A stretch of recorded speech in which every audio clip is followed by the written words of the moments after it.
human friend here. Wormy.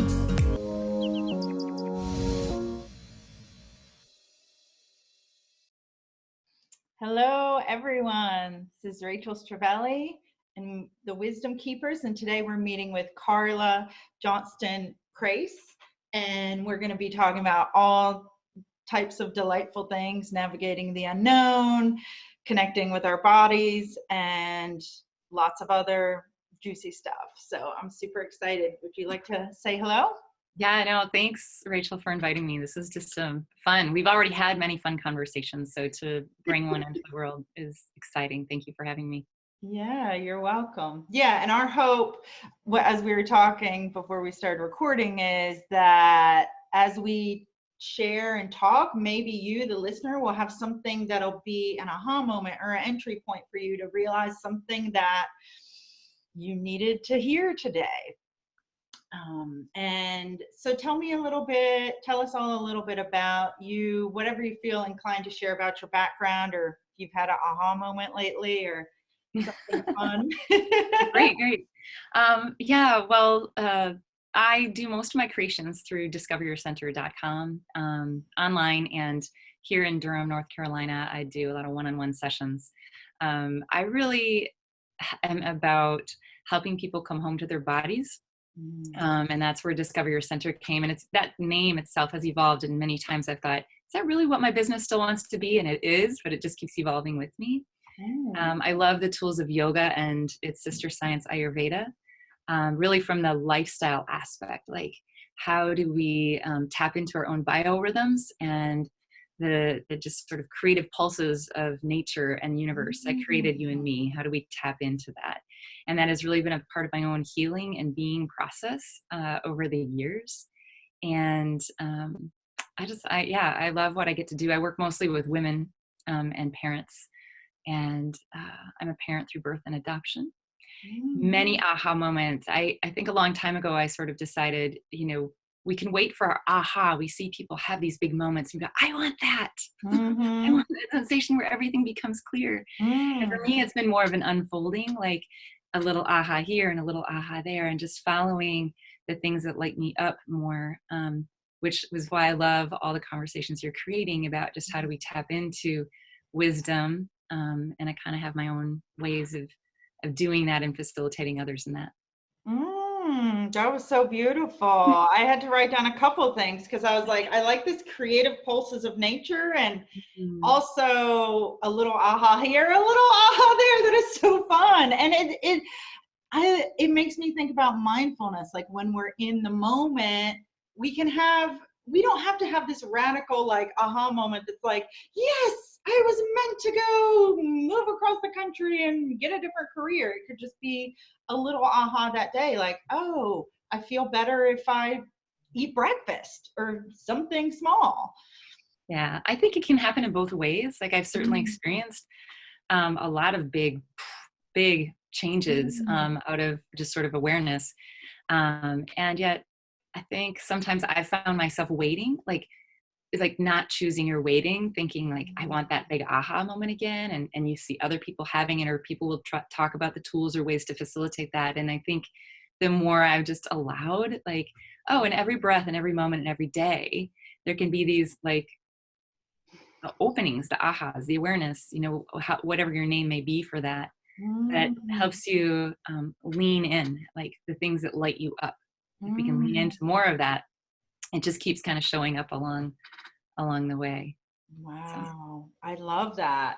I definitely want to come back to that. But I also want to ask, so you mentioned you're in Durham, North Carolina, but for those who don't know much about North Carolina or Durham or whatnot, I always like to have us kind of get some frame of reference to how we can root into the nature where you are. So if you could either tell us about something you've noticed outside recently, today, it could be the weather, the climate, the vegetation, just something that has piqued your attention enough to stay with your mind that we can put in our minds. Ooh, oh goodness, there's so many things. You can list. Well, I'll say first, I moved here 4.5 years ago from the Midwest, and I've usually been someone who's lived very close to a larger body of water, and that's when I tend to feel most at home and Mm. in my own body. And we had been walking distance from Lake Michigan in Oh, wow. Wisconsin, and we moved here. And when we moved here, it was big changes, and we went from home and close to water to tiny apartment. My three girls were sharing a room. We didn't have a yard, we walked to the Wow. park. But what I found is I'd take these walks around the block, and it was downtown here in Durham. And Durham is known for these massive, massive trees. Like, it's Mm. phenomenal how huge and old some of these trees are. And I would walk and see like green moss and see these roots just like pushing up through the concrete on the sidewalks. And it just sort of became a new way of receiving nature and being in it. Whereas I really felt like I was grieving a little bit. Like, there Mm. was the Eno River, and we go to the water in the river a lot, but just that big open body of water, which is 3 hours away at the beach on the Mhm. coast. But just sort of receiving it in a different way. So my whole mantra almost in the last few years has been, and actually I have a coaching program that I've named that, but it's Mm. root down and rise up and Mm. expand out.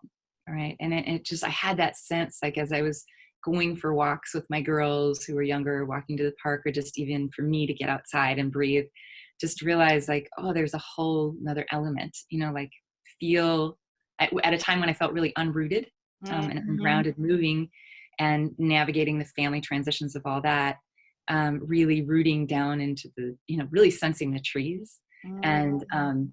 just looking up and going, oh my gosh, like they're huge. Wow. And but I would say just my whole life, one thing that has really always nurtured me, and just yesterday morning, it was absolutely gorgeous here. Yesterday, yeah, yesterday. The sunrise and sunset, those are just Mm. two of my favorite times of the day. And the colors, like yesterday morning, I woke up and it was literally 360 degrees around me, like all the colors from orange to purple to pink and I just kept turning around and going, oh my gosh, like this is amazing. So those are just, I think we can tap into any time, but I'll share those images with Mm. you of just old trees and how they root Mhm. down, but they rise up and they're gifting so much to us at the same time, and we can Mhm. receive from that. And just the colors for me of sunrise and sunset are symbolic of warmth. They're sort of Mhm. like the newness of every day, sunrises, the Mhm. sun sets, and we get to like check in and let things go that we don't need to carry into Mhm. tomorrow. And those colors for me are that invitation. So that That's might have been a so little more than what you needed, but I no, love that was everything I I needed. love taking it in. Like, I just Yes. love taking it in, which is a big part of my love for the wisdom of Ayurveda, the ancient Mm. tradition from India, and which is really about we are nature and nature is us. And the Mm. elements around us, air, ether, water, earth, fire, are in all things. And Mm. um, that's how I experience it. So, That's beautiful. Thank you. That's incredible. And I can relate in the times when I have moved, I've noticed, oh, now I have to get to know this place in a new way. And for me, that really is like, where's the place in nature that I feel connected to, that I can kind of go when I need my reset, or I need to commune and need to feel connected. And I love how you said there was Lake Michigan, but then, and that's a pretty dramatic, massive, like incredible body of water. And then you go to Durham and you're like, well, what, do I even have a lake? yeah. And yet, like, you consciously being open to, let me walk and see. And over time, it sounds like you're walking and you're noticing the trees. And I mean, who knows, maybe you had enjoyed trees before, but here it sounds like you had this whole new connection with them that I love. And I didn't know Durham had so many big trees, so I'm Yeah, gonna that's have to check amazing. that out. The forests are beautiful. Ooh, and Yeah. Ayurveda, so I know a very tiny amount, probably not even as much as you said already, but it's so interesting to me. And I would love if you want to talk a little bit more about it. And does Ayurveda talk about these creative pulses of nature, or is that your own take on it? Because I love that phrase. Both and perhaps. And Ayurveda is becoming so much more mainstream.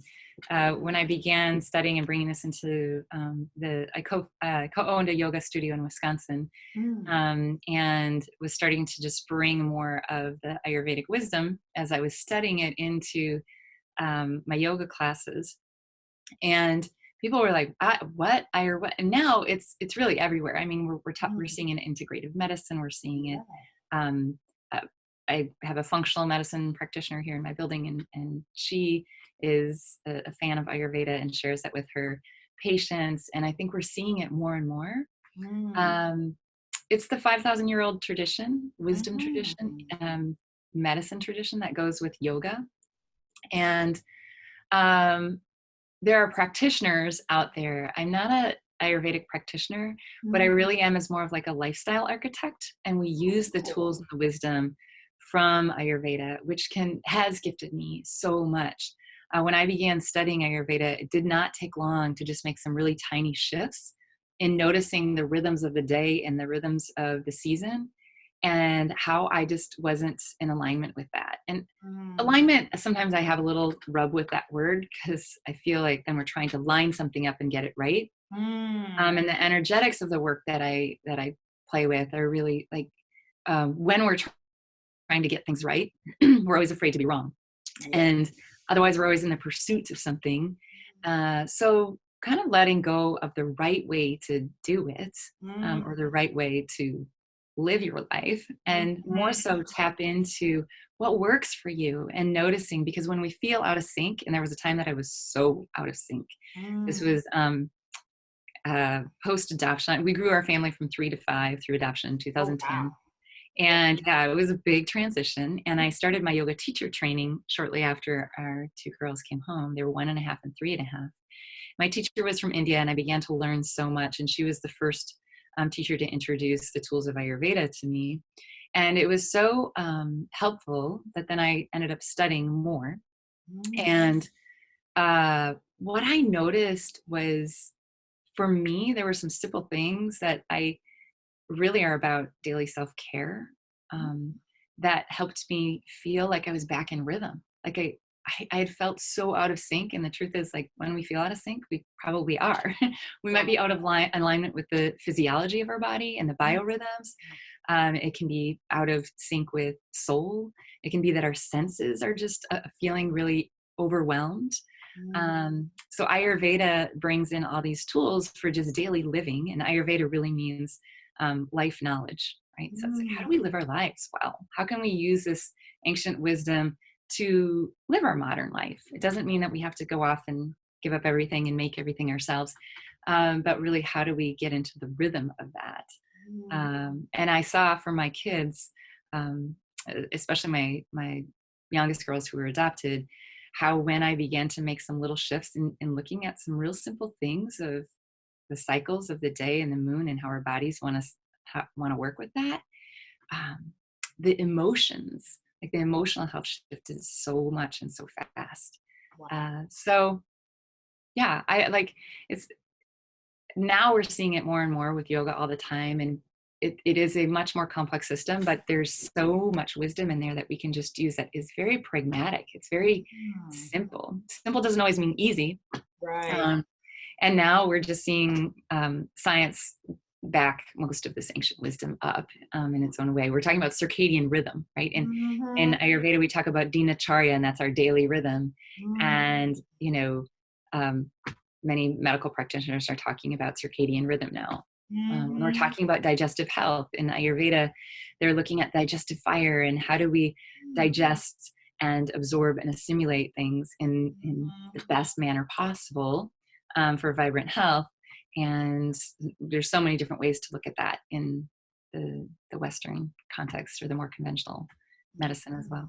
So it's really more about, from my perspective, the way that I work and that I see its value is like, how do we, in our daily self-care and our own care, because we can go to as many practitioners as we want, but if we're not really looking at the simple daily things that we can do to just feel well, and whole and free in the day to day. And that can ebb and flow, right? Those are the little ahas. Like, and for me, transformation in health means we never go back to where we were.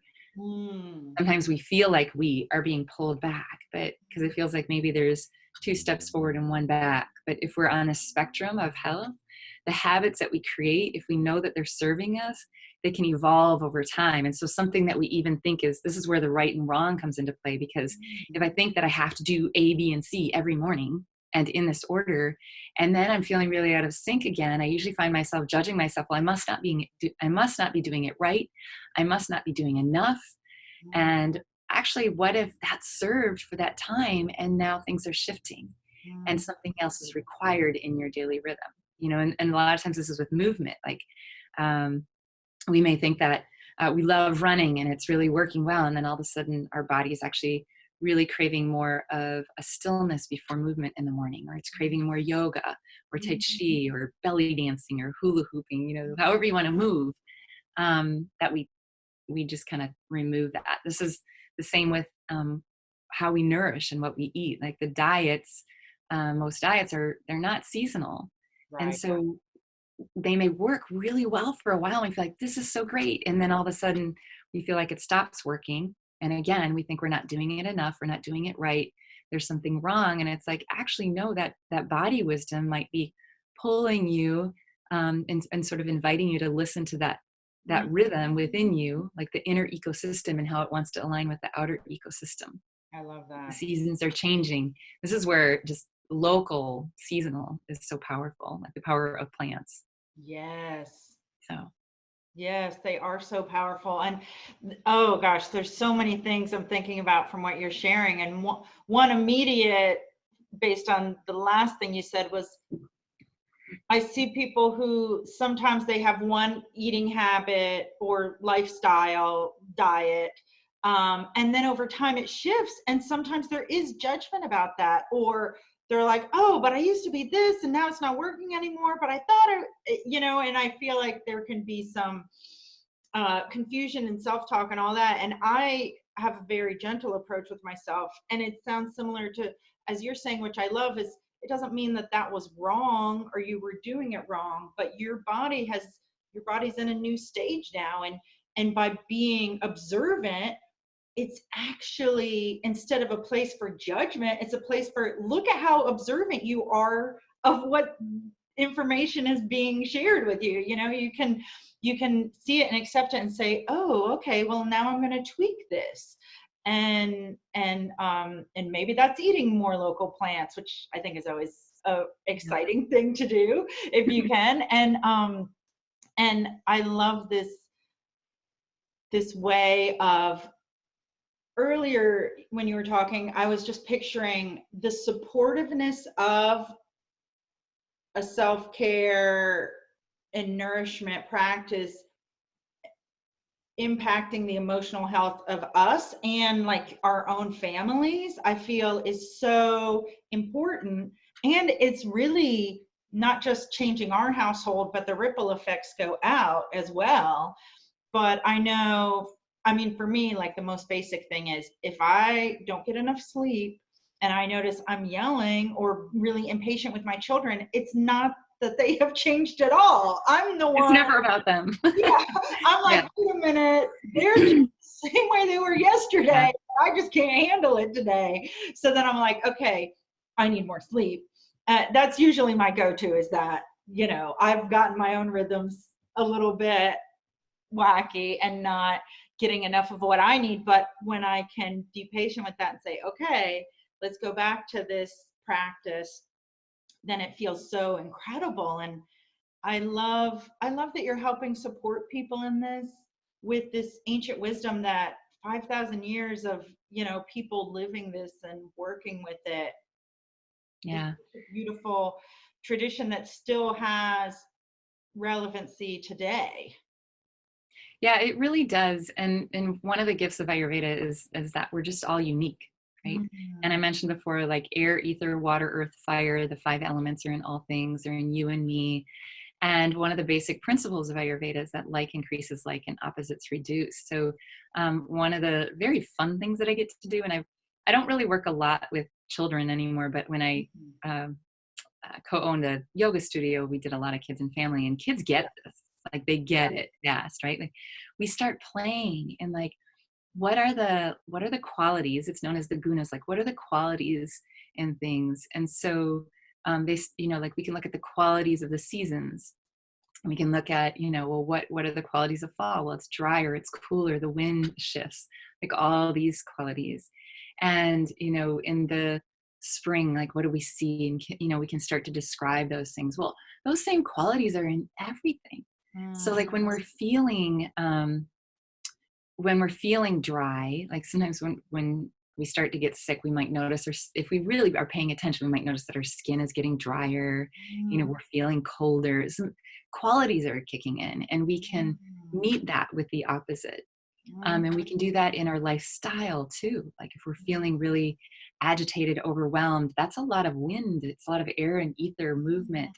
And so how do we just balance that and meet that with something that will support?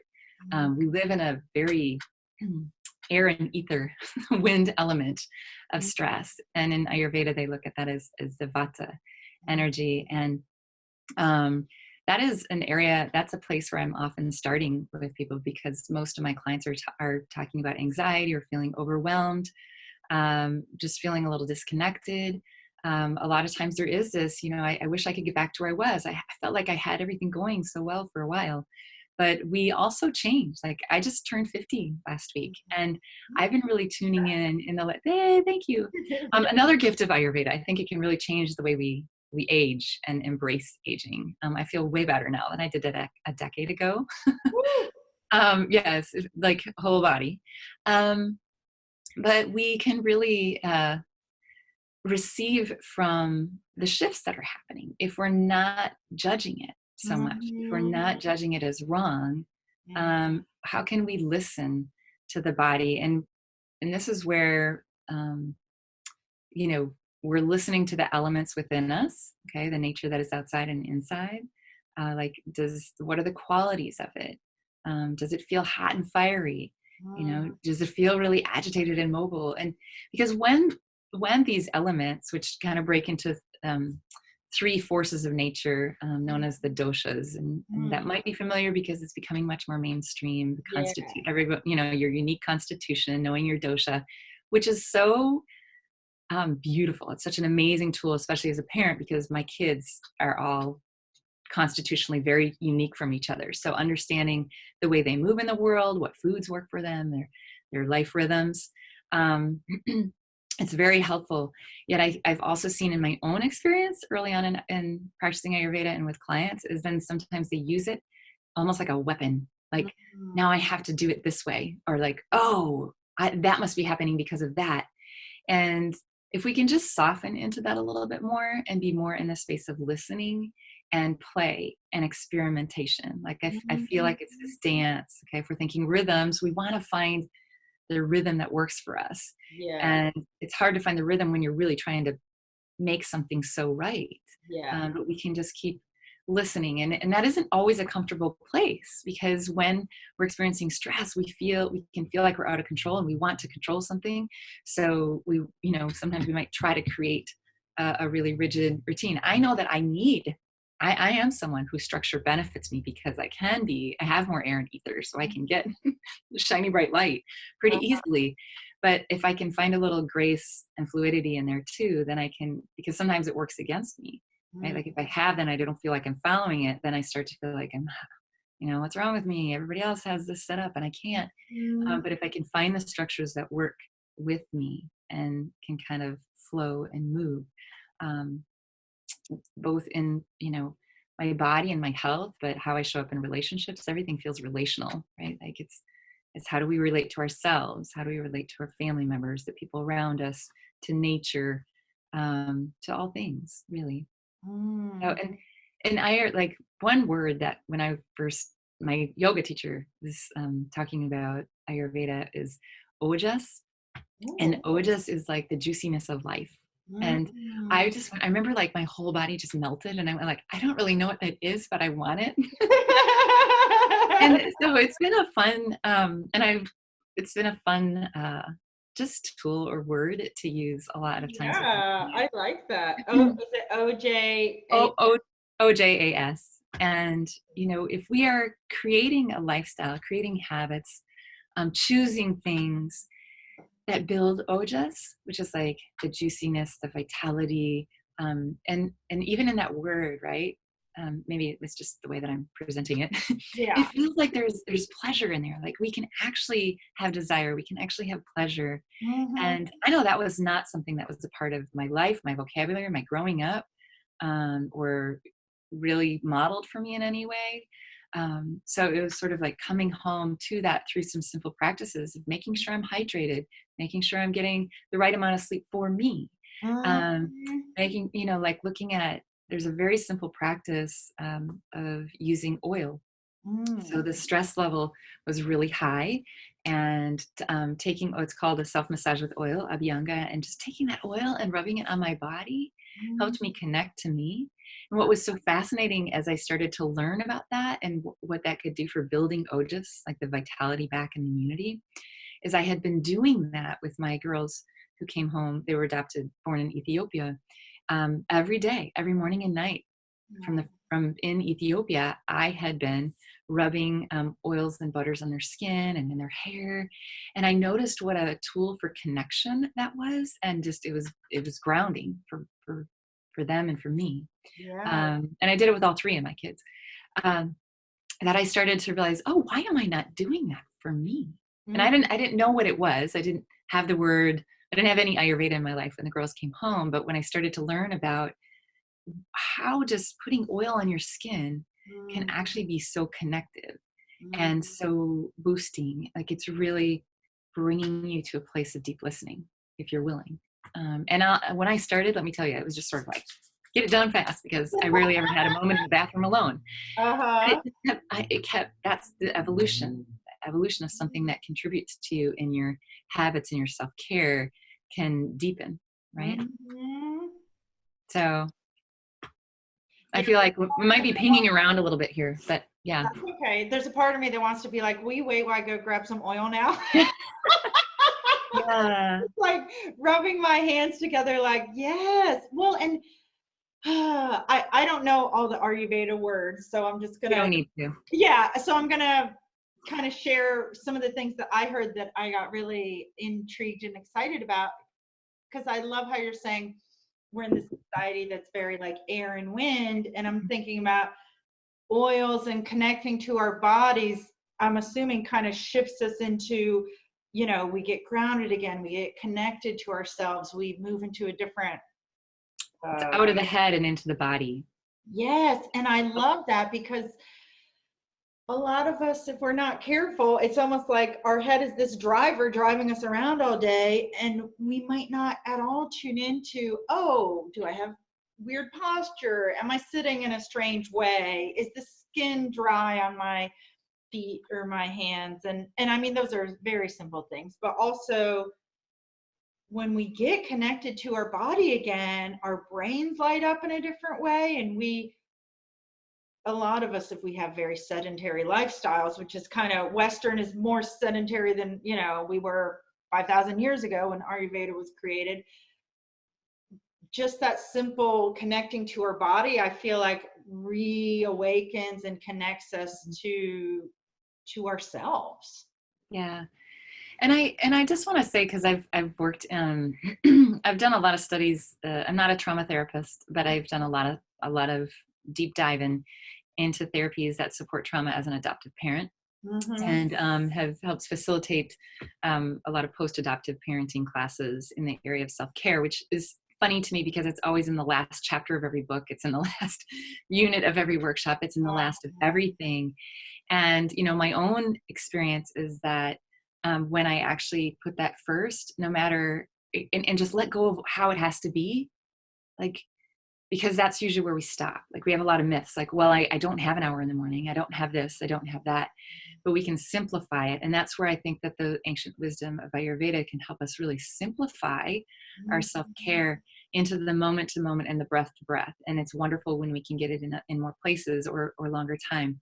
But it really is the moment and breath to breath. And I also know just through my own experiences and working with clients, that when we have experienced trauma, and this can be some really big, we talk about big T and little t, like there's big traumas that happen in life.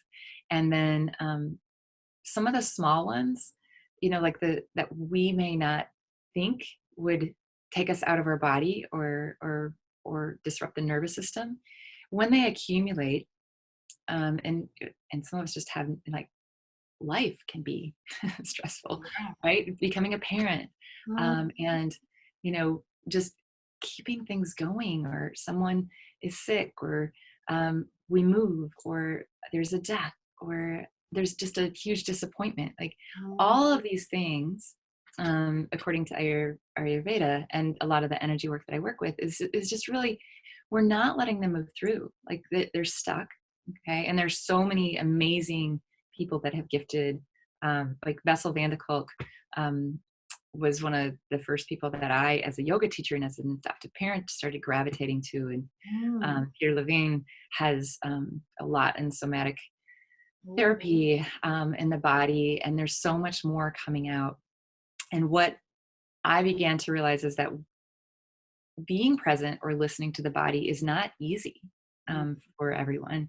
And, but if we stay with it, and sometimes that is in our own practice, and sometimes we can really benefit from facilitators, and that it can happen in so many ways. And you and I've had multiple conversations about, there's no one way to enter into wholeness or relationship with nature or your own wisdom. It can be through a practitioner. It could be through counseling. It could be through a yoga class. It could be through meditation. It could be through nature. It could be through energy work. And sometimes that can be things that we're facilitating ourselves. But sometimes we need someone, we don't need, but we might choose that this can help. And that's where really connecting to your own wisdom, like ultimately in my one-on-one work or even my coaching work, when I'm working with someone, I hope that I'm not seeing them for a really long time, because ideally we want to help them tap into like the sustainability of own care, right? And in that, you see, I'm moving, like that's rhythm again to me. Like the sustainability is tapping into our own care. And when we're really tapped into that place of wisdom, then we have a greater awareness and confidence of whom and what else we might need to add to our lives to sort of harmonize once again, or align, or feel like we're back in that rhythm without the judgment, like, why can't I do this myself? I should be able to do this myself. I've done this before, or everybody else seems to get this. Why can't I? Like, we are so unique. And sometimes the little undigested parts of life, we're not even aware of until we give them that space. And sometimes they can move when someone else is there to help that space happen. And that can be a conversation over coffee with a friend. It can be, I do a lot of one-on-one energetic work where sometimes people are like, oh my gosh, like I'm feeling like I'm in my body for the first time. And it could be in a yoga class. How many times have I been teaching? I've experienced it, but I'm teaching, workshops or a class, and we're in a hip opener, and someone like tears start flowing, and they instantly go, I don't know why I'm crying. I don't know why I'm crying. This is so weird. And it's like, well, there's things stored. And I had one teacher who called the hips the junk drawer of emotions for women. I love that. I was like, oh my gosh, I don't know if that's true for everybody, but it really is for me, because I can feel it in my low back and hips when I'm carrying tension, like I tighten. And so really the process of knowing your body and listening to your body can be fun, and it can be playful.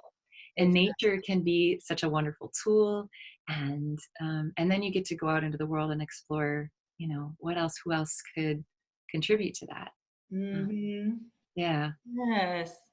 And one of the things that I love about how you're talking about it, which I think of it more now, earlier in my life, I don't know that I did, but I think sometimes when people think about nourishing themselves and building a life that sustains us and harmonizing and all that, as you said, they think of, oh, well, I need an hour to do this or 30 minutes. And it becomes like a have to list, as opposed to what you said about, you heard about this juiciness of life and you're like, ooh, I want more of that.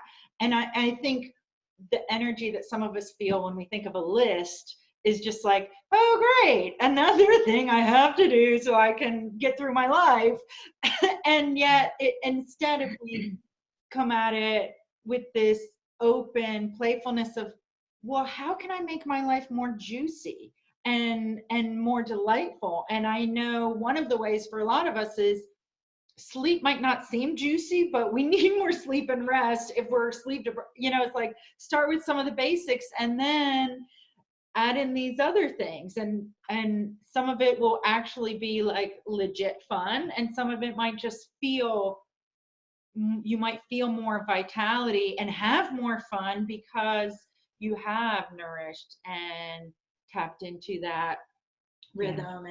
And let go of the things. I know sometimes when people are talking like you're talking, and I like shake things out because I feel things deeply in my body, and then I think, I don't worry if other people judge me for shaking in weird moments. I'm doing the things I do. I'm like, if it's stored in my body and I feel a wiggle and I want to move, then I move it. And then it keeps me in this cycle of honoring my wisdom and moving forward. And so much of what you're saying, I'm thinking, is really powerful, because there definitely is some judgment and have to do's and rigidity and fear too, I think, about how do I handle these things, or I've never had the time to unpack like 3 years of, a breakup and a firing and a moving, and they might not be all big things, but as you said, it can be. There can be a fear to unpack that too. Like it can be really scary to, like, I remember, like, for me, I also have an extra vertebra in my back, which is one of the reasons that yoga, I kind of came into yoga. But I remember just lying in Shavasana was painful, like the final resting pose, which is supposed to be so yummy and juicy, and it was painful for me. And so working with a teacher who could help me, who would honor just my own, like, who actually would help facilitate my body wisdom. Because when you're coming from a place of judgment, you're thinking, well, I shouldn't need that, right? But what if bringing in some props or finding a different position can give you more rest now, so you can actually let the body soften and be comfortable? And which is why, I say, like, now at 50, I'm just so much, and it's not like I have this like hardcore yoga practice. It's really much more of being in my body and knowing what it needs. And I love yoga, but it's not everyday yoga. Some days it might be jumping on a trampoline, or it might be going for a walk, or it might be like, just how does my body want to move today? What will contribute? And in doing that, when we Ayurveda, so as we're building Ojas, okay, this juiciness, vitality, what we're also looking to do is just like, ama is this word that means that which cannot be digested. It's more than food. So Ayurveda really looks at how we're digesting and what we're digesting, right? And a lot of that does have to do with the rhythm of the day. Like, our digestive fire, our ability to digest, is actually strongest from 10 a.m. to 2 p.m. In Western medicine, they would say bile is at its highest, so we can digest more of the fats and proteins. The evenings, our bodies are starting to wind down, sun goes down, digestive fire goes down. But in this culture, we tend to have a bigger meal in the evening, right? And so sometimes we're loading it up, and then we're going to bed, and we're finding it's difficult to sleep. Well, it's because the body's trying to digest that big meal. And then so it just sort of keeps flowing, right, in that cycle. But ama can be food, but it also can be the thoughts, the feelings, the emotions, and life experiences. Right? So a lot of what I have taken from the tradition of yoga and Ayurveda is, on a day-to-day basis, how am I letting life move through me? And that was really when I began studying, post-adoption. I just began to feel like I was actually not holding on to everything anymore, because all that I thought, the amazing parent that I had been or could be with my first child through birth. And I had done so much prep work around, transracial adoption and joining all these groups. And I mean, I was willing to hear some hard stuff and face some things and trauma and being trauma informed. And I really had a sense, and I had worked, in my life, I'd worked, like prior to that, I had worked overseas, and I had run a shelter for homeless and runaway youth. And there were some, I'd been with people accompanying some places. So I got that just even the adoption itself is going to be traumatic. Yeah. For those bodies. But it was almost like making all of the experts around me kept me from, like this fear of like, am I getting it right? Am I doing it right? Am I screwing up my kids? What am I doing? I shouldn't be doing this. Some people think I shouldn't be parenting, across race. There were so many different external information coming in that I wasn't taking time to be with what was true, let things move through. And that kept me from really the connection space, not just with myself, but with the kids, with my family, with things around me, my partner. And as I began to learn more and study more of Ayurveda, this concept of like daily purification, right? There are detoxification programs through Ayurveda, but also on the day-to-day, like, am I hydrated? Like when I wake up in the morning, like sleep is part of that. If we're getting good sleep, we're working with the cycle, we can get up and drink some water and let things flush through. Ideally, like the basics, like 101, like I talk with this about with every client, like, are you hydrated? When you wake up in the morning, are you peeing? Are you pooping? Like, are you really physically releasing yesterday? Yeah. Or is it staying with you? And 75% of Americans, they say, are constipated. 75% of Americans are dehydrated chronically. Yeah. And so like sometimes it can be simple.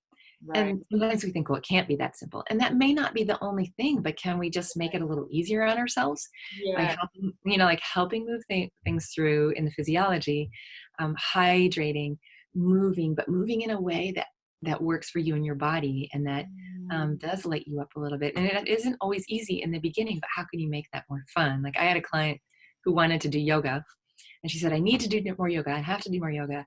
And she kept saying that. And finally, I said, do you even like yoga? She's like, yeah. I don't think so. Can we find another way that would be fun? Yeah, exactly. And, she started hula hooping to music, Oh.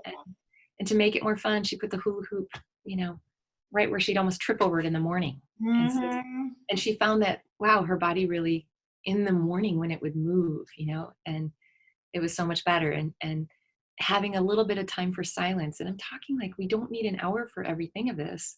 Right. Just a few minutes just to connect with, how am I doing today, body? What do you need today? Like, am I hydrated? Am I nourished? What could I choose today? Because when we do that, then we have so much more of ourselves to show up in the space for others and meet those needs. But yeah. I really think a lot of this is about the basics that we get to do on our own. And often it's not something we're really taught. Like I know I was never taught how to have a body, be in a body, or care for a body. Wonderful parents, wonderful upbringing in a small town. I definitely was not taught any of that. And once I did, and I have used coaches and facilitators, and I still do. Like sometimes when things get really stuck and crunchy, like what else can I add to my life? Right. And those are a little bit of the energetic plays. Like if we drop the judgment of how to need it, it can show up, and then we can flow with it. Yes. And I love that so much, because I totally agree that there's so much information out there. And if we rely so much on the experts, then we're not actually listening to where we play into that, what we think of that. And years ago, when my daughter was born, I was reading a lot of the parenting books and like what to expect with your 1-year-old. I forget, the baby book, the this, the that. And after a little bit of time, like some of it was great because I was getting information that I didn't have and things that I could use and share and apply. And then it got to a point where I realized the books made me annoyed, because I would look at my daughter and not judge her in a mean way, but think, oh, you're not meeting this milestone that everybody else says that you should be meeting at 6 months. And then I thought, I don't need these books. Like, and then years later, a friend asked me, she was having something going on with her kid. And I said, well, can you try this and this and that? And she said, that's exactly what the parenting book said. And I'm like, I just observe my child, and these are the things I tried out. And it, for me, was such a great affirmation of, I don't need to, I mean, I believe in parenting in a village. So some of the ideas I may have gotten from conversations and community, because I definitely enjoy that. But I also recognize I didn't need to go every time and use other people's benchmarks for how we were living. I could just observe and be present and respond and tap into my own wisdom, and know that the cool thing I think that you're saying too is, when you do that enough, you realize when you have reached a point where you think, now I would like some outside opinions or some outside advice. But if we're always getting the outside advice in, we don't practice enough our own opinions, our own way of generating wisdom and information. But by taking some time to do that, then we know, and I find it's so much more useful if I look out for somebody's insight, coaching, and advice when I've already checked in here, because then I think, oh, okay, I'll take what they said and I'll do it, as opposed to, let me gobble up all the information. It can almost, to me, it's like overeating, but of like the mind or the emotion. Like, it's the overconsumption can, like a saturation point. yes. And I actually, this past year, I started building into all of my one-on-one coaching and coaching programs. I have an integration week, or weeks, depending on how long we're working together. And I might offer an audio, like we kind of check in with what's required, what would be the greatest contribution, but it really is designed to say, like, let's implement and integrate what we know. And can we trust that, you know, anything that we're taking in, because this is the information world we live in. Yes. Like if it's a book or a podcast or a video or a program or working with someone like that, it's coming in and it's almost like we get to trust that what's going to serve right now will, and the rest can go, and we may be able to come back. It will come back around when we need it, when it will serve us most. That we're not, because I think there's a little bit of fear of missing out. Like, I have to get all these practices in, or I have to do all of this. And it's no, like, here are the tools, which is going to contribute to the most right now. Because sometimes we're looking over here, and it's just not working. And actually, this is the thing over here that's going to actually, you know, support and serve the most.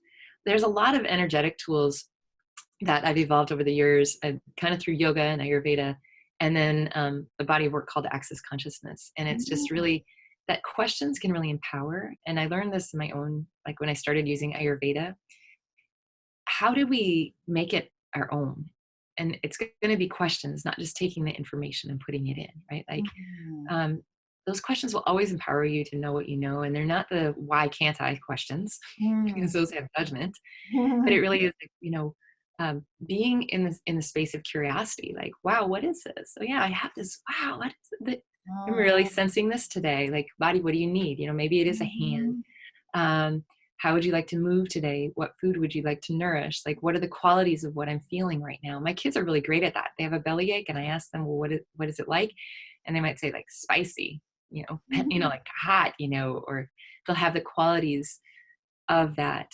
So questions can really empower, and two very general questions that can always open up more in any area of life, or just when you ask, like, what else is possible here?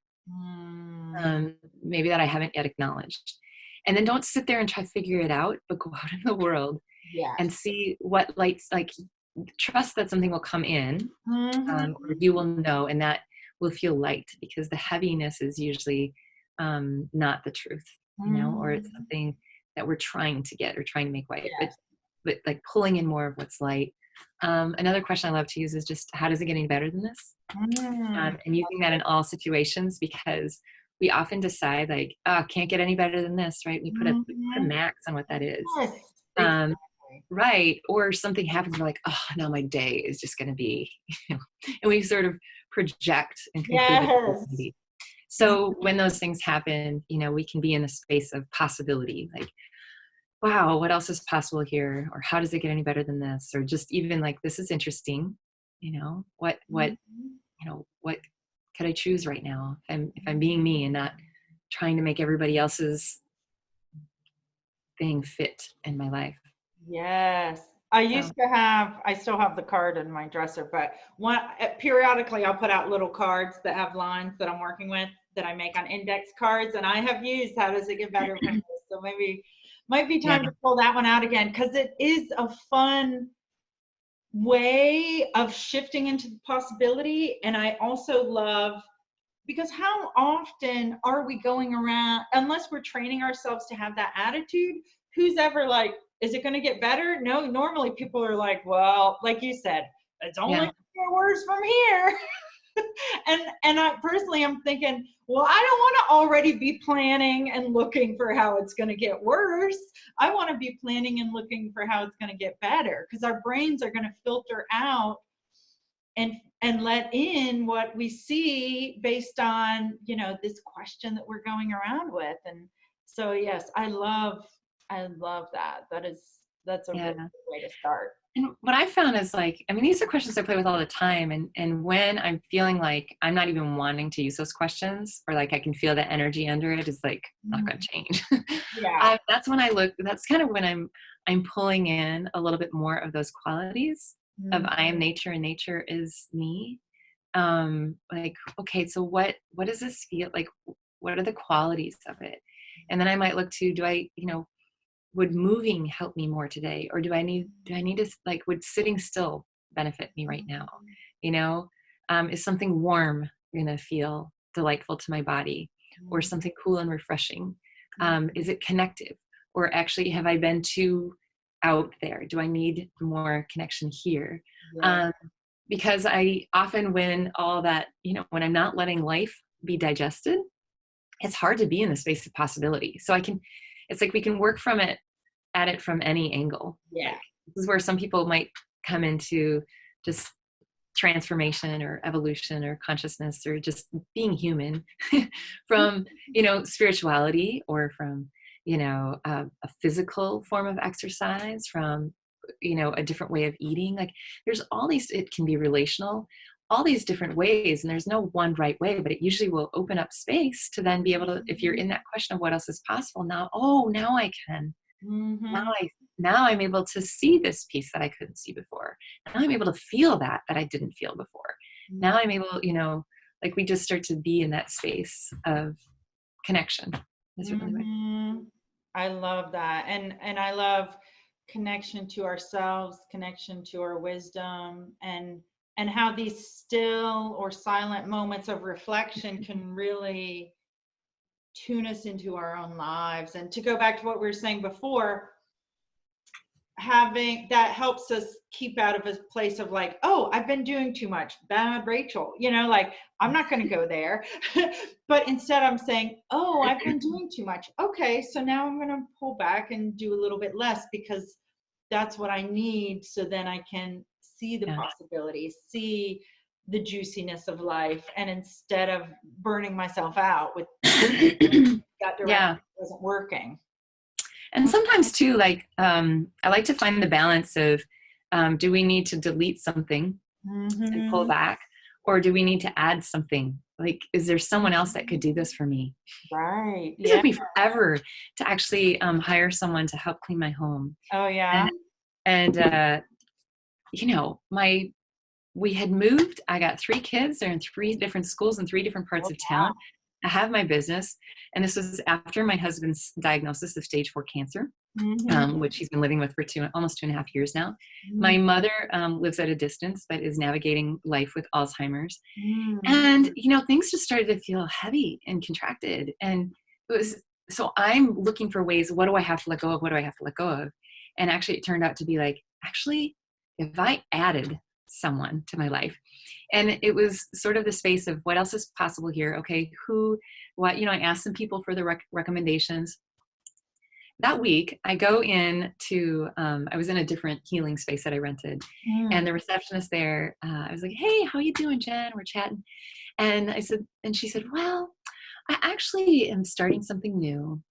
I'm starting a non-toxic cleaning business because it's Woo! something I really love. And I went like, what? So she's been coming, twice a month, cleaning my home ever since. It's a perfect Uh-huh. fit. Oh, Like if we don't think it's so hard yes. for things to show up, and that is really hard. Like I say that, like it's not easy for me Uh-huh. to do, but when I do it, I'm like, oh, the reminders come back. Like, what Yeah. if I can simplify this more and make it easier? Mhm. Yeah, and then how much more space that just freed up, and Mhm. yeah, I know you talk a lot about the unknown, and that's maybe just for a whole nother day. But yeah, my life feels like there's a lot of unknowns. My husband was diagnosed with stage 4 cancer 2.5 years ago, and we didn't know if that Christmas would be a reality for him. And it's been this long, and so we continue instead of waiting for the other shoe to drop. And I'll speak for me personally. We do this relationally too, as a couple and as a family. But for me personally, just I've had to sort of know what I know, use the tools that can help me move. And I'll say that sometimes that feels like things are flowing, and sometimes I feel like, oh, and it's like, okay, time to just integrate, time to digest. And a lot of times I am saying, who else? What else can I add to my life here? Like to facilitate me. I love the word facilitation more than coaching, because Right. I think that we can facilitate the spaces to know more of what we know. And we can bring in tools, which is part of teaching, maybe a little coaching, but the Mhm. facilitation process is really helping you know. And that's, when I choose facilitators to help me do that, either in the embodied practices or energetic practices, it can create more. Mhm. So, yeah. That's incredible. And We thank never you. know. We like to know. We wish we could know everything and Yeah. plan it all out. Um, and it's great. I'm not saying throw planning out the window, like Yeah. to think futuristically and have a plan, but be willing to dance when the rhythm shifts, like, Mhm. or it's required to shift something. Well, and I really appreciate you sharing about this because I I'm coming from a different place in my life. And so if I were to talk about some of this, it has an impact, but I have so much respect for you for, to me, bravery a little bit comes up of being brave in the face of ongoing unknown that I think a lot of people would find quite scary. But whenever I interact with you, I never get a sense that you're scared, and you might be some. That's okay too. But there are, yeah, there are fears. But you have this wonderful way of living with life that I think is just so beautiful, and I just wanted to share that. So Thank you. yeah, and I'm sure some people will want to follow along and connect with you. So you said your website is Discover Your Center. Is that correct? Yep, discoveryourcenter.com. I have a Facebook page, Discover Your Center with Karla. And I do have a private group. If you want to join, you can find that in either one of those spaces. And I share some tools and interact there. I do one-on-one coaching, group coaching. And I'll do some work. Like I do occasionally just do something shorter too, like 2 weeks. I think our creations contribute to us if we let them. Yeah. And last fall, I did Resist Less, Receive More, and it was 14 Ooh. days of just showing up and being in that practice. And it was the women in it, like, it was phenomenal. And I just received so much from it too. And that's where, yes, fear is ever present. Like fear is always showing up, but it, like, the resisting less is sort of like saying hello. And almost sometimes I'm like, of course you would be here, today, because I'm doing something new, or we're going to do cancer center tomorrow. Like I've noticed the rhythms, like Right. I've noticed I've noticed how our family responds the day before, we go for one of these, sort of monthly, which are becoming not so monthly now. It's been great. There's a little more time in between, but That's good. like what response? And so, like, to resist that less and receive all of life, and be in this rhythm of receiving, because they don't think we're taught how to receive much at all. So, but yes, you can connect with me, discoveryourcenter.com, workshops, one-on-one. If you're in the Durham or Triangle area, I do in-person sessions as well. Delightful. And yes, thank you so much. And you've given us so many juicy ojas to think about today of even little things. Obviously, I drink a lot of water, but Good. the littlest things that we can do that then we start seeing, oh yeah, this is what being hydrated feels like.